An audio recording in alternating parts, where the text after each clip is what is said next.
जय श्री कृष्णा। आज की कहानी बड़ी ही श्रद्धा भाव से भरी हुई है। पुरानी बात है, एक सेठ के पास एक व्यक्ति काम करता था। सेठ उस व्यक्ति पर बहुत विश्वास करता था। जो भी जरूरी काम हो, सेठ हमेशा उसी व्यक्ति से कहता था। वो व्यक्ति भगवान का भी बहुत बड़ा भक्त था। वह सदा भगवान के चिंतन, भजन, कीर्तन को स्मरण करता, सत्संग आदि का लाभ लेता रहता था।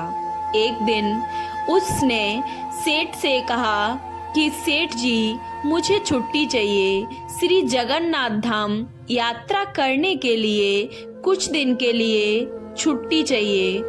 सेठ ने उसे छुट्टी देते हुए कहा, भाई, मैं तो हूँ संसारी आदमी, हमेशा व्यापार के काम में व्यस्त रहता हूँ, जिसके कारण कभी तीर्थ गमन का लाभ नहीं ले पाता।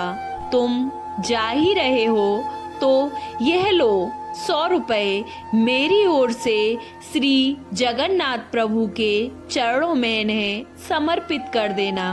भक्त सेठ के 100 रुपए लेकर श्री जगन्नाथ धाम यात्रा पर निकल गया। कई दिन पैदल यात्रा करने के बाद वह श्री जगन्नाथपुरी पहुंच गया। भक्त अत्यंत ही प्रसन्न था। मंदिर की ओर प्रस्थान करते समय उसने रास्ते में देखा कि बहुत सारे संत, भक्तजन, वैष्णवजन हरि नाम संकीर्तन करते बड़ी मस्ती में कर रहे हैं। भक्त उन सभी को देखकर अपनी आंखों से अश्रुधारा को नहीं रोक पाया और उस भक्त की आंखों से अश्रुधारा बह रही है। जोर जोर से हरि बोल गूंज रहा है। संकीर्तन में बहुत ही उसको आनंद आ रहा था।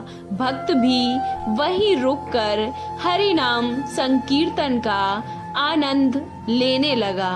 फिर उसने देखा कि कीर्तन करने वाले भक्तजन इतनी देर से कीर्तन करने के कारण उनके होठ सूखे हुए हैं। वह दिखने में कुछ भूखे प्रतीत हो रहे हैं। उसने सोचा, क्यों न सेठ के 100 रुपए से इन भक्तजनों को मैं भोजन करा दूं। उसने उन सभी को उन 100 रुपए में से भोजन की व्यवस्था कर दी। सबको भोजन कराने में उसे कुल 98 रुपए खर्च करने पड़े। उसके पास 2 रुपए बच गए। उसने सोचा, चलो अच्छा हुआ, 2 रुपए जगन्नाथ जी के चरणों में सेठ के नाम से मैं चढ़ा दूंगा। जब सेठ पूछेगा तो मैं कहूँगा पैसे चढ़ा दिए। सेठ यह तो नहीं कहेगा 100 रुपए चढ़ाए हैं। सेठ पूछेगा कि बस पैसे चढ़ा दिए तो मैं बोल दूंगा कि पैसे तो मैंने चढ़ा दिए। झूठ भी नहीं होगा और काम भी हो जाएगा। भक्त ये सोचकर आगे की ओर बढ़ा। भक्त ने श्री जगन्नाथ जी के दर्शनों के लिए मंदिर में प्रवेश किया। श्री जगन्नाथ जी की छवि को निहारते हुए अपने हृदय में उनको विराजमान कराया।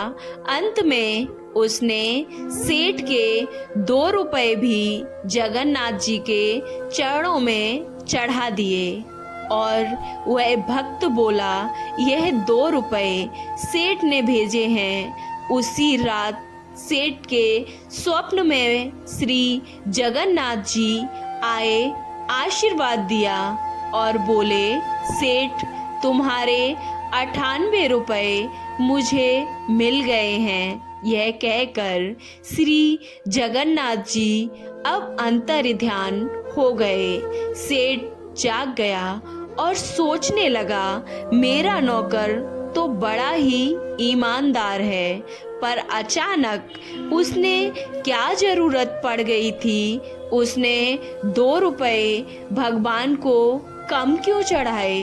उसने 2 रुपए का क्या खा लिया होगा? सेठ ये सब सोच के अब बस चिंता में पड़ गया। उसे ऐसी क्या जरूरत पड़ी? ऐसा विचार कर सेठ काफी परेशान हुआ।